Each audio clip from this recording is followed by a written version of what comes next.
Hi, everyone. Welcome to Random Review, and thank you for joining us. My name's Deborah Goldenberg, and Connie Georgiou and I coordinate this program for Friends of the Library, which sponsors these events. Connie, could you join me on screen for a minute and greet our audience? Hello, everybody. I'm glad to know you're out there. Our library host today is Mike Hansen, and he'll be fielding the questions at the end of the program. Mike, could you turn on your camera and say hello? Hello, thanks for joining us. A few details about our platform. You can type into the question or chat box if you're having any troubles with GoToWebinar, and we'll try to help you. We're recording this presentation, so if your issues can't be resolved, you'll find a link to the recording in your follow-up letter, and you'll still be able to see the talk. Also, there will be a link to a more polished version on the Random Review page on the library website soon. Also on the Random Review webpage, you'll find a list to a link of library books related to today's topic, created by our volunteer Gail Gerdeman. And on the same page, you can sign up to receive monthly Random Review email announcements. We encourage you to submit questions for our speaker at any time during the presentation by typing them into the question box, and she'll answer as many as we have time for at the end of the program. And now I'd like to announce that Friends of the Library will be holding a holiday book sale at the library in the main meeting room on December 3rd from 2 to 5 for members, and Saturday, December 4th from 9 to 4 for everybody. This will be our first book sale in a long time, and these will be the cream of the crop, gift quality books for giving or keeping. So we hope you'll join us. I'd like to thank the community sponsors of this program: Grassroots Books and Music, Northwest Graphic Imaging, the Corvallis Gazette-Times, and reporter Jim Day. And as always, a big thank you to the Best Library, and especially librarians Mike Hansen and Bonnie Brzezowski, who've provided indispensable support to us in the presentation of these virtual programs. Next month's review will be on December 8th, when Abby Metzger will discuss the address book, what street addresses reveal about identity, race, wealth, and power by Deirdre Mask. We hope you'll be able to join us for the review of this very interesting book. Now I'd like to invite Cheryl Mays, retired member of the Random Review Selection Committee, to introduce today's speaker. Cheryl, could you join me on screen? And I'll sign off until the end. Enjoy.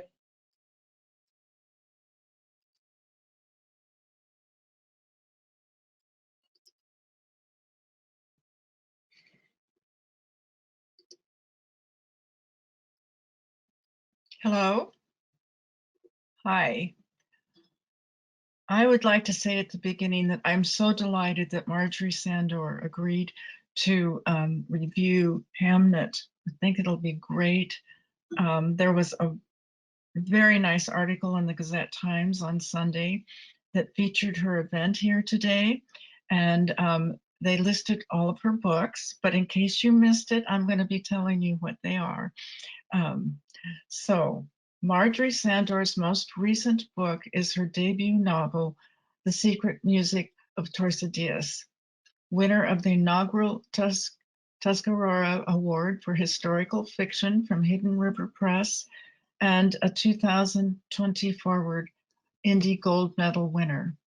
She's a bit obsessed with old folk myths, and her most recent publication is a long story called Oceans, a contemporary tale on the myth of the Seal People or Selkies. Marjorie's earlier books included the link story collection Portrait of My Mother Who Posed Nude in Wartime, winner of the 2004 National Jewish Book Award in Fiction, and The Night Gardener, A Search for Home, winner of an Oregon Book Award in Literary Nonfiction, and my personal favorite. She is also the editor of The Uncanny Reader, Stories from the Shadows, an international anthology of short fiction from St. Martin's.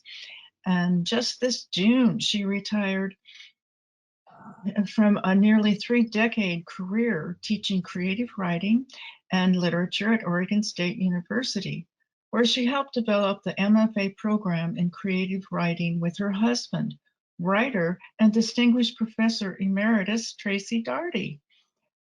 In the last few years, she and Tracy have found themselves immersed in a thriving Celtic music scene here in Corvallis and also in Scotland.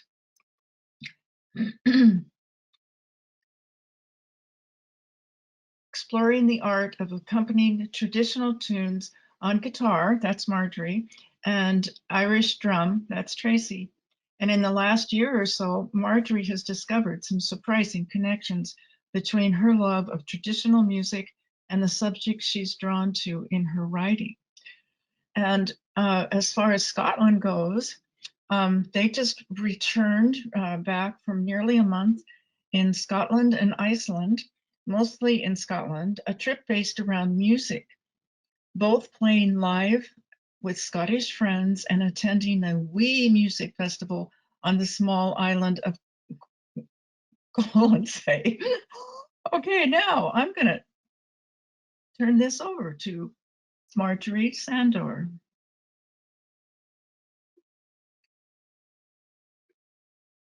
Thank you, Cheryl. Appreciate that. I'm sort of specializing in unpronounceable names these days.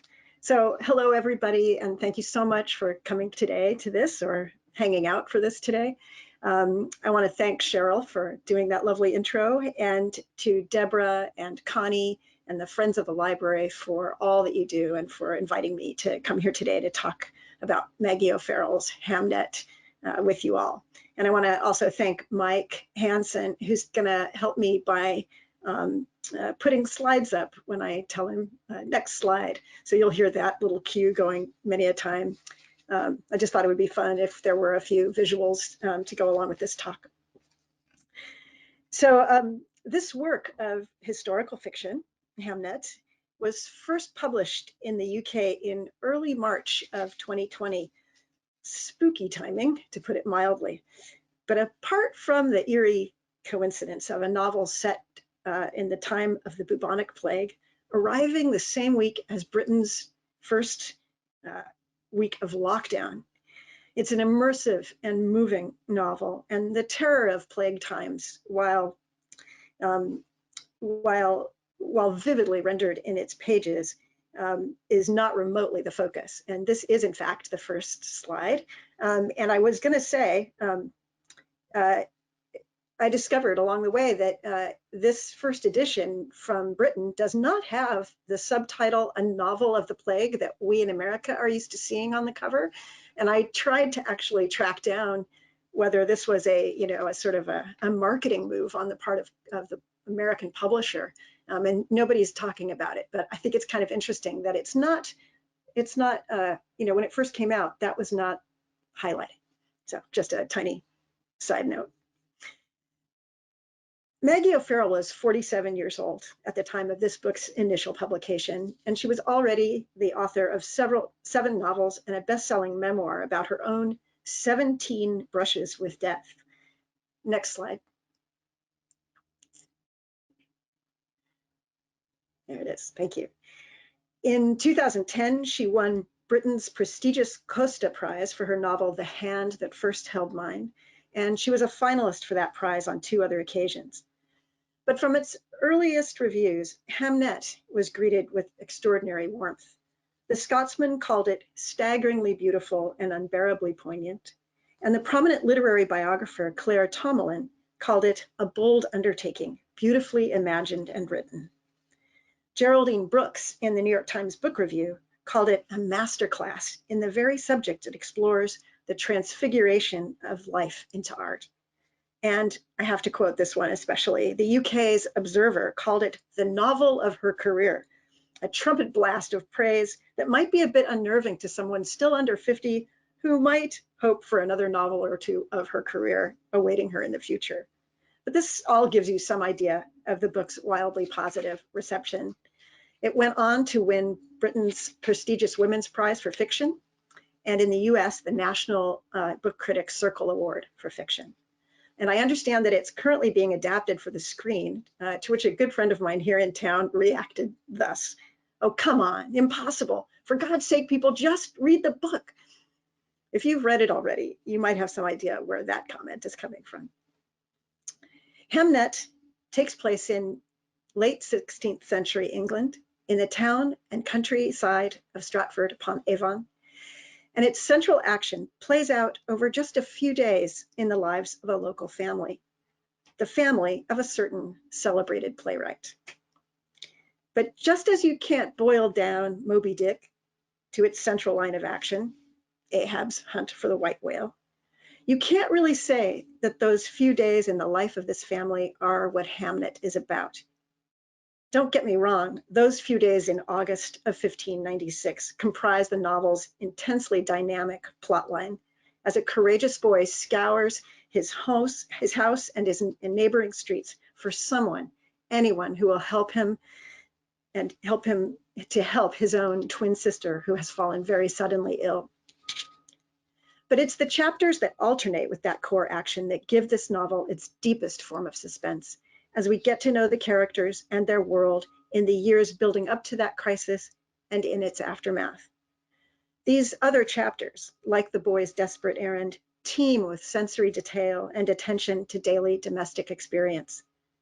They also bring to life ways of knowing through forms of intuition nearly lost to us now, giving the novel a magical folkloric shimmer. As one critic said, Hamnet reads, and I love this quote, like a fairy tale rooted in heartbreaking reality. This description captures some essential paradox of this novel, the way it sustains a feeling of intense drive and suspense, even as the language, so musical and sensory, invites us to slow down, to dwell in the moment with a given character. After my second read, finding myself just as moved and pulled forward by the story, and just as spellbound as the first time by the sensory reality O'Farrell created on the page, I found myself wanting to share with you some thoughts about the ways this writer's instincts, years of effort, and creative moves on the page make it appear to the receptive reader that they're reading a message in a bottle from 16th century England, meant for us in our own plague times, as we confront our own fears, our own grief, and find our own forms of solace. All around us, known and unknown, are forms of suffering, reminders of our mortal condition, and that state of deep uncertainty in the face of forces we can't control. But since Maggie O'Farrell is of our time and place, she lives with her husband and 3 children in Edinburgh, Scotland, we can also look at this novel as a heartbreaking love letter to the past. By bringing daily life in Elizabethan England so richly to life, by creating a world that is the very opposite of remote, she invites us to recognize what we share with those who have lived, hoped, and endured before us. How like them we are, finally.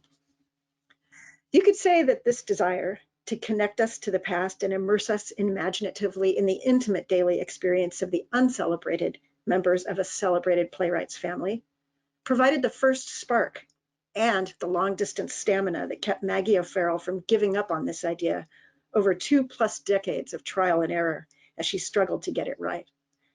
Meanwhile, of course, she was doing other things, raising 3 children with her novelist husband, holding down various jobs, and writing those 8 previous books. But this idea wouldn't leave her alone. It seems she'd always had an obsession with the character of Hamlet. She had a wonderful English teacher in school who told his class about Shakespeare's son being named Hamnet.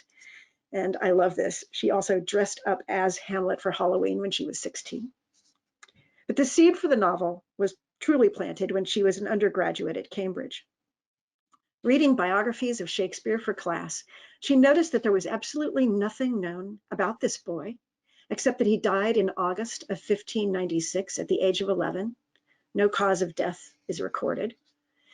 As she read further, she noticed that this scant information was always followed by a dry listing of the statistics of infant mortality in late 16th century England, along with the assertion that parents were so used to children dying that they barely reacted when they lost a child.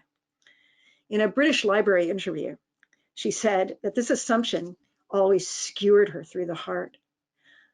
I refuse to believe that at any point in history, she said, anywhere in the world, no matter what the statistics of infant mortality, it's nothing less than devastating to lose a child. In time, another element of Shakespeare's scholarship began to bother her, the persistently reductive perception of the playwright's wife, Anne Hathaway. Next slide, please. Maybe some of you, starting to read the book and seeing the name Agnes, wondered if the playwright had another wife you'd never heard about. But nope, this is the very same one. She was known to her family also as Agnes. And maybe some of you have been to her cottage in Stratford-upon-Avon. I actually assumed that this was the house she lived in after she was married, but in fact, it is the Hathaway family farm, Hewlands, which is the name it is called in the novel, built in 1463 and where she was born in 1556. And a small aside here, I had the thrill of going inside this house when I was 12 years old. And I actually can't remember what play my parents took me to see at the Stratford Festival, but I absolutely remember the thatched roof and the really surprisingly low ceilings and doorways of this house. I could suddenly imagine real people living there, and they were really small people. Mike, can you put up the next slide? This is an image of the interior. It's really quite amazing to see. And I gather that's called that bench is called the courting settle. It's some speculation that that's where Anne and her new boyfriend, the playwright, courted. But here's the thing, despite the preservation of the house, there is very little known about Anne Hathaway that Agnes brought so vividly to life in this novel. O'Farrell, in an interview with the Guardian newspaper, remarked that, quote, from scholarly texts to popular culture, we're told that Shakespeare's wife was an older woman, a peasant. We're told he did not want to be with her, that she trapped him into marriage. We're drip-fed this image. I started to feel anger about how domestic life is diminished. People want to believe that Shakespeare appeared in London fully formed, that he did not have a domestic life, unquote. Inspired in part by Germaine Greer's 2007 book, Shakespeare's Wife, she took up at least one of Greer's challenges to the conventional view, based on the fact that Anne Hathaway was 26 from a very well-established family that had a successful sheep farm, and that her father had, on his deathbed, left her a substantial dowry. The question for Greer wasn't, why would Shakespeare marry this older peasant? But in fact, why would this woman of independent means marry this 18-year-old Latin tutor who had no trade and no prospects? Yes, she was pregnant when they married, but this, according to some historians of the period, was not uncommon. Next slide. Among the shelves of scholarship devoted to Shakespeare, here is a gap, an entry point. Given all that we don't know about Anne Hathaway and their 3 children, what might a fiction writer responsibly and freshly imagine? A further question occurred to O'Farrell. How could there not be a connection between the death of Shakespeare's son and the title of his play, Hamlet, first performed around 4 years later? And we learn from a second small note, if you look on the side of this that says he is dead and gone, lady, and you look down, you'll see that Hamlet and Hamnet are interchangeable names during that period. And here's a tiny extra rabbit hole I can't resist. This Stephen Greenblatt, who's quoted here, I went and read this article from 2009 in the New York Review of Books, and it was really interesting. And he makes a case that Shakespeare's grief for his son may have powered a major breakthrough in the playwright's ability to dramatize a complex character's inner life on the stage. And again, this is, I mean, it's a speculation, but it's really an interesting case that he makes. And when you think about Hamlet's, sort of tortured psychological state in his monologues, that it's really interesting to consider. While O'Farrell's questions led her down a very different path of speculation, both the critic, Stephen Greenblatt, and the novelist, O'Farrell, are deeply interested in the relationship between the artist's personal lived experience and the art forged in its wake. So back to O'Farrell and her drive to write the story. It was the unanswerable question, the hole in the historical record, that fired the fiction, the urge to do justice to two neglected figures, a boy and his mother. Here is the place for the novelist to enter and explore. The overarching command that O'Farrell gave herself was to respect what is known about the real people. My line in the sand, she has said, was to never go against any known fact, no matter how much it suited my fiction to do so. My hunch is that some of you today have already read this novel, but for potential readers of Hamnet, I'm going to do my utmost to avoid spoilers. Fortunately, O'Farrell herself provides the major plot spoiler in this historical note that I've got up on the screen here that precedes the first chapter. Here we learn that in the 1580s, a couple living in Henley Street, Stratford, had 3 children, Susanna, then Hamnet, and Judith, who were twins. The boy, Hamnet, died in 1596, aged 11. 4 years or so later, the father wrote a play called Hamlet. Now let's pause and notice something deliciously sly here. 4 years or so later, the father wrote a play called Hamlet.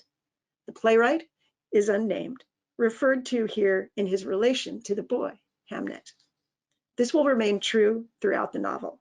The name William Shakespeare will never appear. He is referred to variously as the son, the husband, the brother, the father, or my personal favorite, during his courtship of Agnes, the Latin tutor. I was delighted to discover that the decision O'Farrell made and stuck to never name the famous guy was in fact a very practical one. I couldn't, she has said, when you're sitting at your computer, immersed in the world you've created and have to write, William Shakespeare had his breakfast. It's impossible not to think, I'm an idiot. Even calling him William seemed colossally presumptuous. But her decision, this not naming of the playwright, and his decidedly marginal role in this story, gives the reader several forms of pleasure. On the one hand, it turns the tables on our expectations. As a character, he's frequently ineffectual and at times really a bit of a lost soul.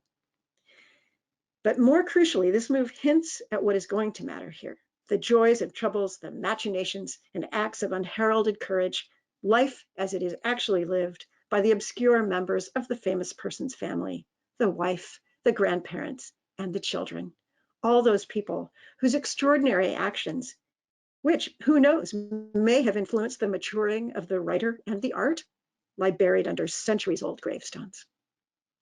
And because we know from this early historical note here at the beginning of the book that the title character is going to die at the age of 11, plot mystery is out of the way, allowing for other far richer questions to be planted.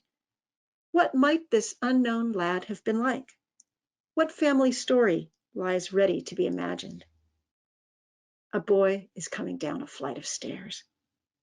And so we duck our heads and enter through the low doorway into Elizabethan daily life. That opening line I just read you, a boy is coming down a flight of stairs, instantly brings that child back to life. The narration follows him closely for several pages, and we feel we are in his mind and body as he sets out to find an adult, any adult, to help because his twin sister has fallen so ill and mysteriously no one is around. The present tense creates instant immediacy, and so does the focus on his sensory experience, moment to moment, through smell, hearing, touch, and sight, as he desperately searches. But then there's something else going on in the narration that I want to call your attention to. He's called the boy with some frequency here, and sometimes we see him not as he sees himself, but as if viewed by someone else. It's a loving eye that rests briefly on his hair, light-colored, almost gold, rising up from his brow in tufts, or capturing sounds that are beyond his hearing, as in this quote, the noise of barrows, horses, vendors, people calling to each other, a man hurling a sack from an upper window doesn't reach him. It's been said, and I actually can't remember who said it first, that the opening pages of a novel or a story teach us how to read it. And while this novel would seem to suggest, both from its title and its focus on the boy's action in those first 9 pages, that it will be his story, those small gestures that suggest a storyteller watching from a slight distance, but intimately participating in his journey, are doing some secret and crucial work. Then, right around the middle of that first chapter, the narration steps aside from watching and being Hamnet, and we get this. Next slide, please. Every life has its kernel, its hub, its epicenter, from which everything flows out, to which everything returns. This moment is the absent mother's, the boy, the empty house, the deserted yard, the unheard cry. This paragraph ends with this. It will lie at her core for the rest of her life. This paragraph, a stone tossed into the pond of the first few pages, makes you stop and reconsider the way you were reading those first pages. It's a short paragraph set off by itself that in hindsight reads like the secret spring, some kind of narrative pressure hiding beneath the action we've been following. This little pause creates the illusion of stopping time. More crucially, it makes you wonder if the scene you just witnessed actually came from the mother's point of view in retrospect, tenderly imagining and reanimating her beloved lost son on that day at that hour. But before you can give it much thought, the narration has returned to the boy, whose intensely physical, action-driven narration even has a different music under its sentence patterns, more staccato, jagged, breathless, mirroring his urgent sense of mission. And we're still only mid-chapter 1. In this first chapter, we'll get one more brief but significant dip into the mother's point of view, and the transition could not be simpler. Hamnet's twin sister Judith lies feverish on her pallet, and he's telling her not to worry. She mumbles something inaudible to us. Mama, he repeats. She's coming. She's not far away. A beat, and then this. She is, in fact, more than a mile away. It's a quiet move, but trust me, if we did not have that overarching storyteller's voice already in our heads and that first little sounding of a mother's future hauntedness, this sudden break from the character we've been following so closely would feel abrupt and awkward. And quite apart from the graceful simplicity of this move, it creates suspense. There's now a second ticking clock in the house of the novel. The person the boy most wants to find, of course, is his mother, who is highly skilled in the arts of healing, but is at that moment more than a mile away, absorbed in her beekeeping at her family's farm, Hewlands. In this brief foray into her point of view, we experience with Agnes both her deep sensory absorption among the bees and a slight shift in the atmosphere that tells her something is wrong. Next slide. This is a gorgeous passage. I'm just going to read you a little bit of it. Slow as sap, orange gold, scented with the sharp tang of thyme and floral sweetness of lavender, it falls into the pot Agnes holds out. A thread of honey stretches from comb to pot, widening, twisting. There is a sensation of change, an agitation of air, as if a bird has passed silently overhead. And it goes on, actually. There's a slowing of time, continued slowing of time, several more sentences as Agnes scans her surroundings with alert patience and comes to the conclusion, ultimately, that everything is as it should be. Then we get another one of those brief leaps forward in time. Later, and for the rest of her life, she will think that if she had left there and then, if she had gathered her bags, her plants, her honey, and taken the path home, if she had heeded her abrupt, nameless unease, she might have changed. What happened next? And I want to pause here and just have you hear, do you hear the kind of incantatory rhythm of that? Even that little sentence or two, whatever, I think it's only one sentence, has all these kind of like repeated and held out moments in it, as if the sentence itself is trying to stop from going forward. It's like a series of delays. A heartbeat later, we are back with the boy Hamnet, who is trotting along the street, dodging a horse, passing a woman with a baby in her arms. And then we'll go on, and this first chapter will contain, right toward the end, a little whirlwind of short dips into the heads of a few more family members, and even a housemaid, as Hamnet, making his way down the street, misses running into any one of them by a sliver of a second. So that now, added to the reader's on-the-ground involvement in Hamnet's anxious search, we're also in possession of a knowledge he doesn't have. If only he'd turned a corner 1 second earlier, he would have seen his grandmother, and help might be on the way. By the time this first chapter is over, this pattern and the reader's expectation of a multitude of points of view and a center of gravity, Agnes, has been set, quietly preparing us for chapter 2, which will set another longer story strand in motion, beginning 15 years earlier with the first meeting between Agnes and her half-brother's young, restless Latin tutor. And it will come from that Latin tutor's point of view, ultimately sliding us into our first extended experience in Agnes's head. Subsequent chapters will move us forward through their courtship and their young domestic life, the aftermath of Hamnet's brief race against time.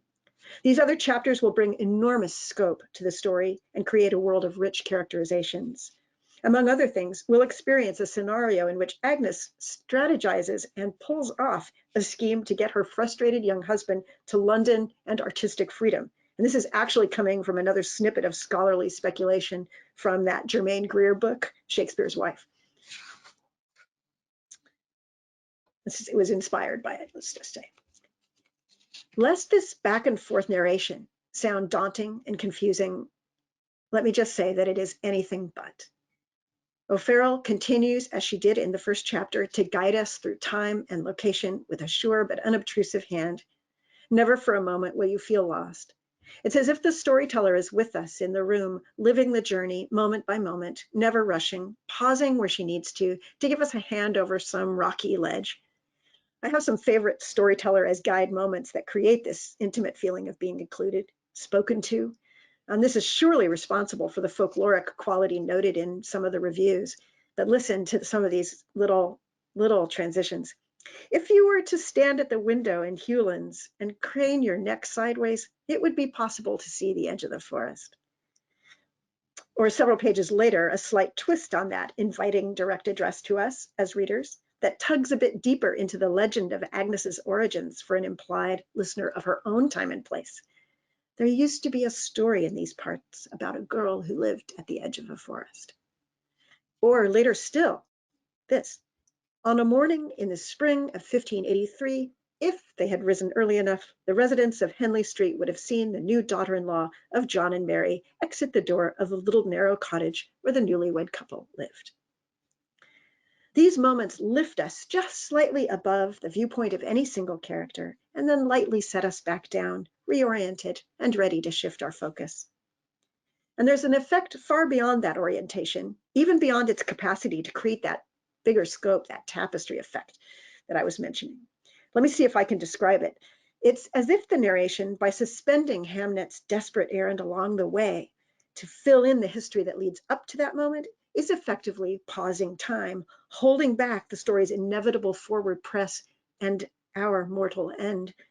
This strategy of suspending present action and taking us back to the moments that lead up to it doesn't only create suspense, but also enacts the deepest wish of the mother, Agnes, and her husband to keep that loss from coming. O'Farrell, in an interview, tried to get at the connection herself. In that memoir that I mentioned earlier, it's listed there as I am 17 Brushes with Death. She said she was trying to analyze or think about what it means to come close to death. What does it mean to have avoided it? And then, of course, in the novel, I actually face it and say, oh, this is what happens. You lose someone. This is how we deal with grief. This is the pain you deal with. Hamnet is about where art comes from, why we need it, why we need to write it. Next slide. The art of creating an immersive experience on the page in a time and place remote from one's own is devilishly hard, beginning with the art of submerging that effort and depth of research necessary to create a world that feels thoroughly authentic. O'Farrell has said in interviews that she did a lot of research in libraries, and I quote, "There's no shortage of scholarship on Shakespeare, but the relative lack of information on the lives of 16th century women led her to a more practical, hands-on approach. Among other things, she planted her own medicinal herb garden from seed, took lessons in processing plants to make tinctures and ointments appropriate to the time period, and she learned to fly a kestrel." I love this story. She had already written a scene of Agnes flying her kestrel, but she went down to the borders of Scotland, where a falconer kindly gave her a chance to try it out herself in a damp forest. She was surprised to discover that this bird is actually quite small, incredibly lightweight, and totally silent. One moment it would be in the tree, and the next on her arm with no sound. Needless to say, she rewrote the scene.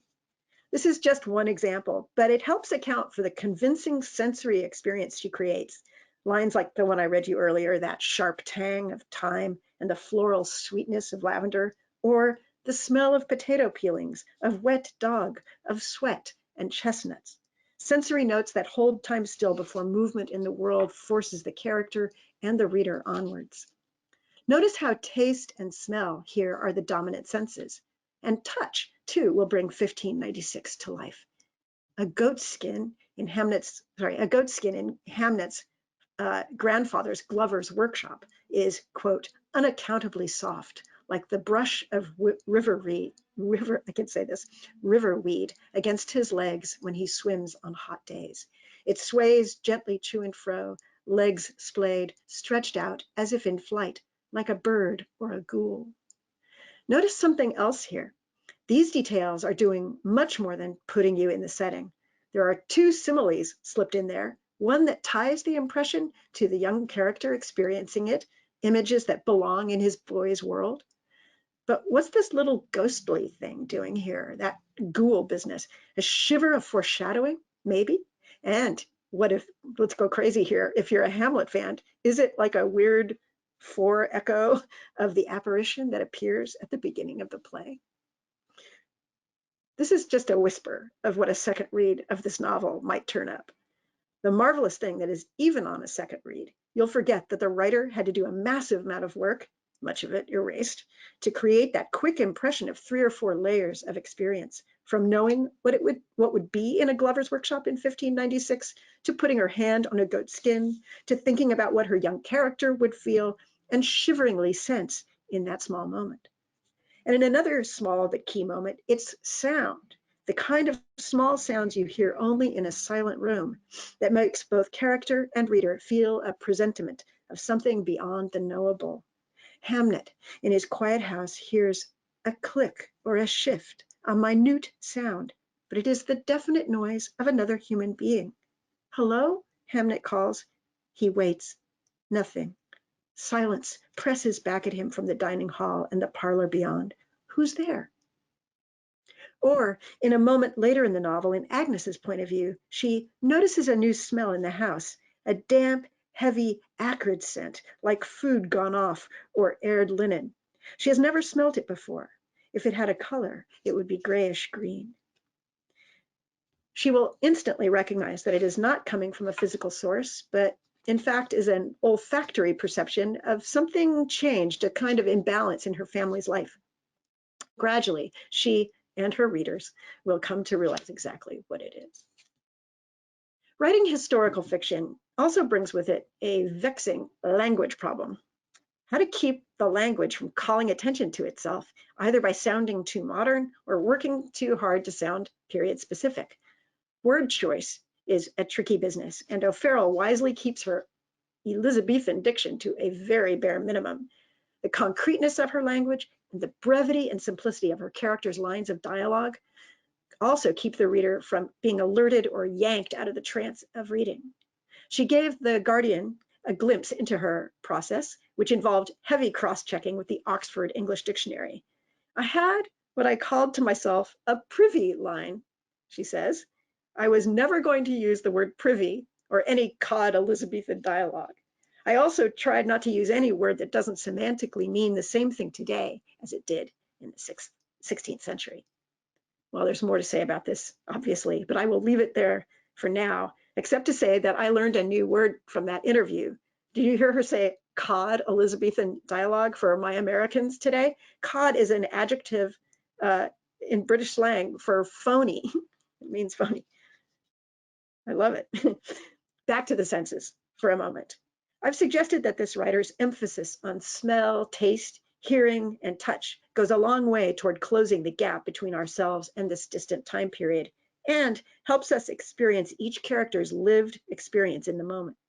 But I also specifically appreciate O'Farrell's privileging of senses other than sight. It's shocking to imagine what we might have lost and how much we might have once intuited about our world and each other through these neglected senses of sound, taste, smell, hearing, and touch. So we've talked about the novel's structure a little bit. We've talked about the handling of time and about the art of submerging research into sensory experience.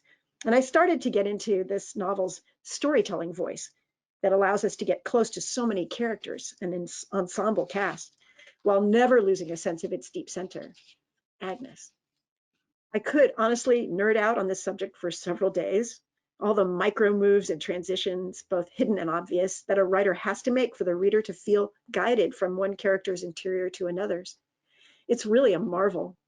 Before the novel is over, this storyteller's voice will dip into the heads of well over a dozen characters, some of them only for a heartbeat, like the baker's wife, during the few seconds she observes the extremely pregnant Agnes heading alone into the woods to give birth her way. Through this on-the-move and super flexible point of view, we'll even get into the heads of characters we love to hate, particularly Agnes's stepmother, Joan, whose constant and constantly outgunned maneuvers to disempower her stepdaughter make us hold our breath. But then we see ever so briefly from inside that head, her fear of this girl who won't obey her, who has a kind of otherness that threatens Joan's own fragile economic and social position. Even more interesting is the portrait of the future playwright's father, John. To say that we get a bad first impression of this fellow is an understatement.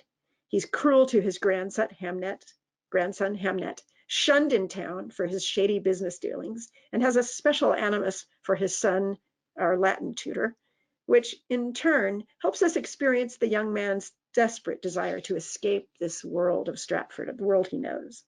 But even this distressing figure of the father merits the compassionate attention of this narrative voice, which briefly shines a light inside his fearful, suspicious, and desperate interior from which these awful behaviors spring. Next slide, please. In the deep center of this novel is a chapter that lofts beyond all the characters' viewpoints and follows the complex and random journey of the pestilence itself, from a distant port at Venice via rags, a monkey on a golden chain, a ship's boy, some cats, and some fleas. And it winds up in Stratford and sets a tragedy in motion in the family's home. In an interview, O'Farrell talked about the disturbing experience of looking back at this chapter that she wrote long before the pandemic began in 2020. She wrote it, she says, as an intellectual exercise using maps and ship's logs and other historical documents. And I have to quote this, Stephen Greenblatt, that critic I mentioned earlier, called it a tour de force of contact tracing. Great quote. The chapter opens like this. For the pestilence to reach Warwickshire, England, in the summer of 1596, two events need to occur in the lives of two separate people, and then these people need to meet. The first is a glassmaker on the island of Murano in the Principality of Venice. The second is a cabin boy on a merchant ship sailing for Alexandria on an unseasonably warm morning with an easterly wind. So matter of fact, this voice, so cool and objective as it opens a new door in the novel's house. Soon enough, we'll be drawn close by that voice to the ship's cabin boy, not much older than Hamnet, and watch in horror and foreknowledge as a series of events leads to a scuffle with the monkey's owner. And this, what if the boy doesn't know, what the boy doesn't know, can't know, was that the monkey leaves part of itself behind. In the scuffle, it has shed 3 of its fleas. This is just a fleeting glimpse of this brilliant and chillingly timely tale within a tale, but I wanted to highlight it to give you one more example of the capacity of this storyteller's voice, its wingspan, I want to call it, that we first encountered so briefly in chapter 1, the way it can begin by ever so lightly chronicling something we know will, in a moment 8 months later, wreak havoc and horror in a faraway place. Oh, thinks the reader, if only the monkey's owner hadn't gotten angry, or if the monkey hadn't jumped on the boy's neck with its little sharp nails, or the ship's cat hadn't had kittens, etc., etc. Maybe, like me, you'll experience a particularly exquisite form of longing and engagement when we are in the point of view of one of the couple's 3 children, Susanna, Judith, and most specifically, Hamnet. It doesn't hurt to remember that the writer, O'Farrell, is also the mother of 3 children herself, living that weird double life in which art and domesticity speak to each other. I think it gives the art its intense reality, and I know from what she has said that it unnerved her because she was constantly reminded while she, when she'd come out of her writing study about the fragility and vulnerability of life. We see Agnes's children in action, navigating that the mystifying behavior of adults, but not only from the outside. We also eavesdrop on their inner lives. We hear and feel their struggles as they move through extraordinary circumstances. The most powerful such moments belong to the title character. And without revealing what happens, I'll just quote a bit to give you a feeling for the way O'Farrell gets into young Hamnet's skin. Within a few pages of the opening, and in spite of his extremely active nature, to be or not to be is not the way this kid operates. He is a man of action at 11. But he has a very specific form of dreaminess, sort of the opposite of that active nature. You can hear in it the potential makings of a young artist. We learn at first from the outside that his mind is quick, but that he is easily distracted. Then we swoop in closer to his point of view. The noise of a bird in the sky can make him cease speaking mid-utterance, as if the very heavens have struck him deaf and dumb at a stroke. The sight of a person entering a room out of the corner of his eye can make him break off whatever he is doing, eating, reading, copying out his schoolwork, and gaze at them as if they have some important message just for him. He has a tendency to slip the bounds of the real, tangible world around him and enter another place. This characteristic, this tendency to slip the bounds of the tangible world and enter another place, will inform one of the most powerful scenes later in the novel, one in which we'll find ourselves deep inside the boy's experience of elsewhereness in the lead up to his act of heartbreaking grace. Again, no spoilers here. I'll just invite you to remember this early moment when you get to the later one, when we will move from his mother's point of view to his own and into a dream landscape he doesn't recognize, where snow is falling softly, irrevocably, on and on.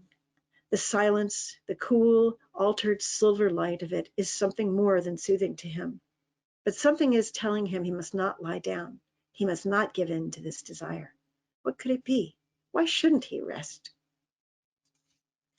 If Hamnet's secret core is characterized by an artist's dreaminess, an ability to vanish into an imaginative world, his mother's central trait is her great talent as a healer and as someone with a preternatural knowledge of the interior of others. Agnes. Her creativity and quiet self-confidence makes her an extraordinarily appealing and magnetic character. And O'Farrell's development of her on the page is particularly smart. You'll recall that we had 2 brief glimpses of her from her own point of view in the first chapter, but the next time we meet her, it will be from the perspective of the 18-year-old who has come to tutor her younger half-brothers in Latin and sees her approaching from a distance and thinks she's a young man due to her confident gait, her clothes, and the bird on her wrist. His first impression of this wholly original and confounding young woman is deepened when he tries to cozy up to her in the apple shed, and she firmly pinches the flesh between his forefinger and palm, a mysterious pressure that he finds both distressing and erotic. There will be a further outside impression of Agnes a bit later in that chapter from that big storyteller's voice that we've encountered before, but which this time fully inhabits the rhythm and spoken quality of folklore to gather in local tales and gossip concerning the origins and upbringing of this girl with unusual abilities. You'll remember the phrase I mentioned earlier, here's where it lands. There used to be a story told around these parts about a girl who lived at the edge of a forest. It's that voice. At any rate, our first impression of this girl's unusual abilities, from her knowledge and skills in preparing medicines from plants to her way of grasping a person's hand to hear their inner clamor, will suggest a supernatural power, precisely because we are seeing these gifts from the outside, from townspeople who depend on her and those like her stepmother Joan who fear and foolishly try to manipulate her difference. By the time we hear about these abilities from Agnes's own perspective, we'll have all of that in our heads. And now here she is, looking back at that first meeting in the apple shed with the Latin tutor. When she had taken his hand that day, the first time she had met him, she had felt, what? Something she would never have expected to find in the hand of a clean-booted grammar school boy from town. It was far-reaching, this much she knew. It had layers and strata like a landscape. There were spaces and vacancies, dense patches, underground caves, rises and descents. There wasn't enough time for her to get a sense of it all. It was too big, too complex. It was bigger than both of them. Well, on one level, this is just a whole lot of fun, knowing what we know out here in the future, that what she's divining might be a future writer's as yet unformed inner world, a sort of creative primordial soup. But what really matters here is the faint new wobble of uncertainty, an encounter with something she can't get a clear read on. She senses, too, that that landscape is fragile. Something was tethering him, holding him back. There was a tie somewhere, a bond that needed to be loosened or broken before he could fully inhabit this landscape.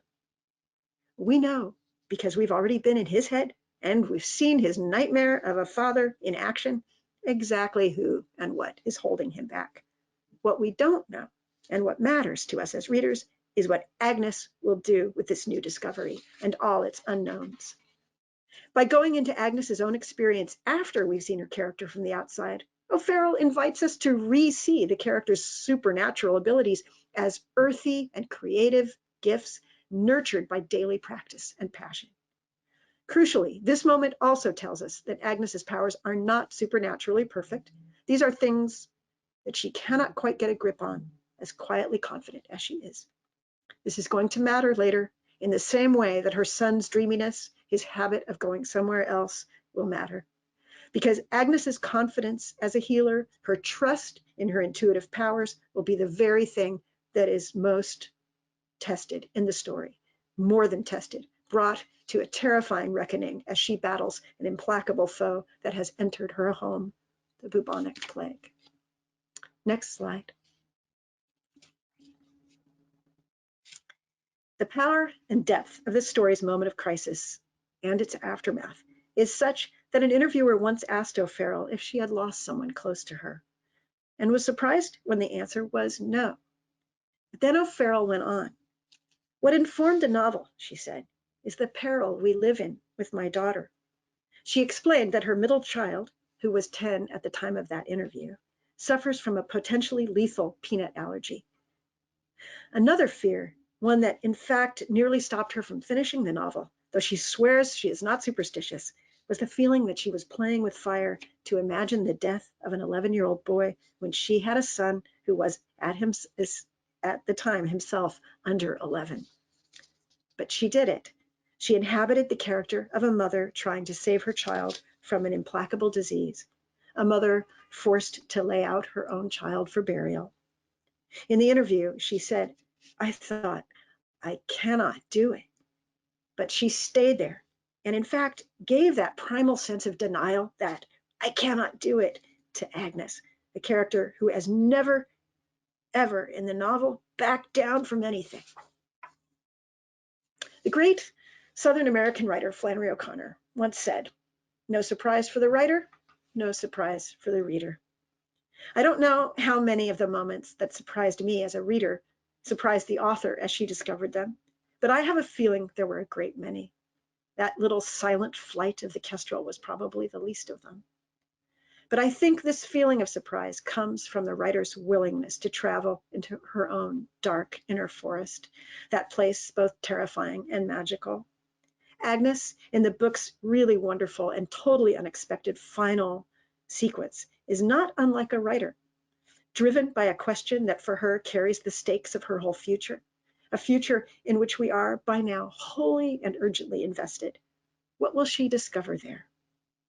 I'll stop there. I just hope that you'll go on the journey with Agnes if you haven't already. And if you have, I really encourage you to read this book again. It really repays a second read. And now I'd like to just put on the screen one last slide about which I will say nothing. And thank you, Mike, for helping me with this. And I'm happy to take any questions and hear comments, whatever. Just avoid spoilers in the chat for those in the audience who haven't read the book yet. There's the final slide. Thank you.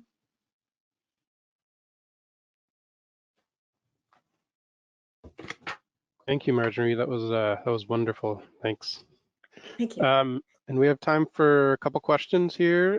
We have one to start with. The question is, was Agnes's extrasensory perception, feeling the web between thumb and forefinger to judge that person's being, was that historical or fiction?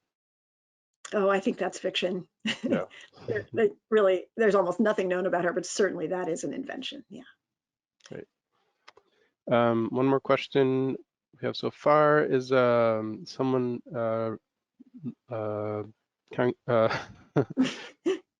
audience member said, I still love this book, but was troubled by the author ignoring the negative portrayal of Hamlet's mother, the queen, in the play. It seems glaring and something that Agnes should not have been able to ignore. It undermines my pleasure in Agnes's satisfaction with her husband's play. Do you think this is something to let go of? Yes. Yeah, I think, a writer has to choose, has to select what is going to matter. And I think if too many things start to come into play, it starts to sort of spread out the intensity of the emotion. And if you imagine what is on Agnes's mind at that moment, which I think we're going to get into spoiler territory pretty soon if we aren't careful, but in the moment of that scene you're referring to, there's really only one thing on her mind. And I think you have to kind of let go of some of that material and sort of imagine it from that character's perspective in that moment, to whom it's happening for the first time. Yeah, I'd say let it go. Thank you. Let's see. Someone else says, great talk. Was Agnes a healer in the use of medicinal plants? Would she have seen the effect of the plague as a healer? Do you mean the fictional character? I mean, I'm going to assume you mean the fictional character, because we don't know anything about the actual Agnes. So I think what's in the novel, I think that's actually a really good thing to think about, which is that for someone who prides herself on her capacities as a practitioner of medicine and healing, to actually meet something she can't do anything about. And there are all these there's a great scene with these kind of plague doctors in the mask, coming in with really crazy sounding cures that have to do with laying toads on stomachs and things. And she's very irritated by these other cures, but in the end, she's so desperate, she starts employing whatever she can find. So I think she's trying to bring everything she knows to bear in meeting this really impossible, coming from a distance horror. So I think that's really an interesting thing to think about. Thanks. Thank you. And I think that is about all the time we have right now for questions. So I'll invite the other members here to come back onto the screen, and we'll say thank you. Thanks.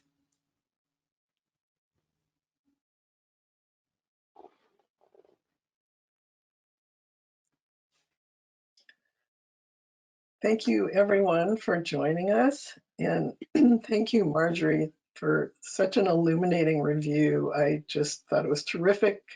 Having read the book, this adds great new depth to it. We really appreciate it. We hope you all will join us for next month's review. And in the meantime, we would just like to say goodbye and thank you again for joining us. And yeah, have a great day. See you all next time. Bye. Bye.